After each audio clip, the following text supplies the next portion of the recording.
ಈಗ 367ನೇ ಕಥೆಯನ್ನು ಕೇಳೋಣ. ದ್ವಿತೀಯ ಸ್ಕಂದದ ಮಹಿಮೆ. ಅಯೋಧ್ಯ ನಗರದಲ್ಲಿ ಸುದರ್ಶನ ಎಂಬ ಹೆಸರುಳ್ಳ ಒಬ್ಬ ವೈಶ್ಯ ಇದ್ದ. ಒಂದು ಸಮಯ ಕಲಾ ಮಾತ್ರ ಸಾಧನ ದ್ವಾರಶಿ ಬಂದಿತ್ತು. 100 ಗೋದಾನವನ್ನು ಮಾಡಬೇಕು ಅಂತ ಅವನಿಗೆ ಬುದ್ಧಿ ಬಂತು. ನಾವು ಗೋದಾನ ಮಾಡ್ತಾ ಕೂತ್ರೆ ಸಾಧನ ದ್ವಾರಶಿ ಮೀರಿ ಹೋಗುತ್ತೆ ಅಂತ ಆಲೋಚನೆ ಮಾಡಿ, ಈಗ ಸಂಕಲ್ಪವಂತೂ ಮಾಡಿಬಿಡೋಣ, ಆಮೇಲೆ ದಾನ ಮಾಡೋಣ ಅಂತ ಹೇಳಿ ಸಂಕಲ್ಪ ಮಾಡಿದ.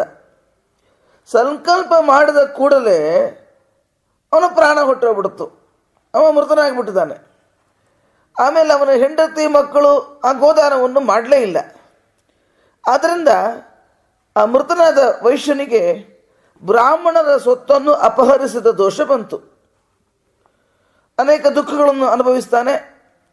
ಕೊನೆಗೆ ಒಬ್ಬ ಶೂದ್ರನಾಗಿ ಹುಟ್ಟಿದ. 12 ವರ್ಷಗಳಾಯಿತು. 13ನೇ ವರ್ಷದಲ್ಲಿ ನದಿ ತೀರದಲ್ಲಿ ಹೋಗಿ ಕುದಿದ. ಆಗ ಮುದ್ಗಲ ಋಷಿಗಳು ಭಾಗವತ ದ್ವಿತೀಯ ಸ್ಕಂದವನ್ನು ಹೇಳ್ತಾ ಇದ್ರು.